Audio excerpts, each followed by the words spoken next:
স্ত্রী বলতেছে, তুমি কোরআন শরীফ পড়তে পারো না, আর শেখ মুজিবুরের জন্য তুমি 2 খতম কোরআন পড়েছো, বাটপার, তুমি মিথ্যা কথা বলতেছো কেন? তাহলে এর দ্বারা বোঝা যায় কি, যে শেখ মুজিবুরের কবর আছে ওই গোপালগঞ্জের ভিতরে টুঙ্গিপাড়ায়, আর এ আসছে ধানমন্ডি। একজন হুজুর পিরোজপুর থেকে সে রওনা দিয়েছে, একটা রিস্কার মধ্যে ধানমন্ডি 32-এর মধ্যে হাজির। সেখানে সাংবাদিক জিজ্ঞাসা করলো, ভাই আপনি কোথা থেকে আসছেন? সে বলল যে আমি পিরোজপুর থেকে এখানে আসছি। বলে কেন আসছো? বলে আমি শেখ মুজিবুর রহমানের জন্য 2 খতম কোরআন শরীফ পড়েছি। যখনই এই কথা বলছে তখন পাশেই তার স্ত্রী ছিল।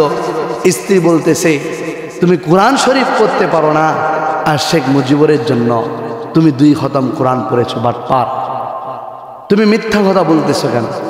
তাহলে এর দ্বারা বোঝা যায় কি, যে শেখ মুজিবুরের কবর আছে ওই গোপালগঞ্জের ভিতরে টুঙ্গিপাড়ায়, আর এ আসছে ধানমন্ডির 32 নম্বরে। বলে কেন আসছে?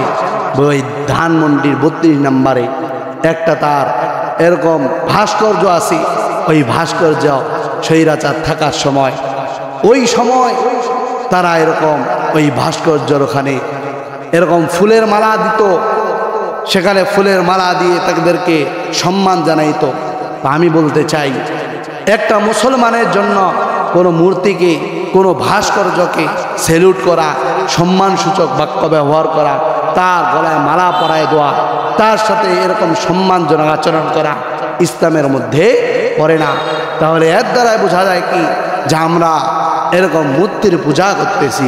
আর মূর্তির পূজা আল্লাহ রাসূল সাল্লাল্লাহু আলাইহি ওয়াসাল্লাম বলেছেন যে তোমরা মূর্তির পূজা করিও না, তোমরা আল্লাহ তাআলাকে ছাড়া অন্য কাউকে শরীক করিও না।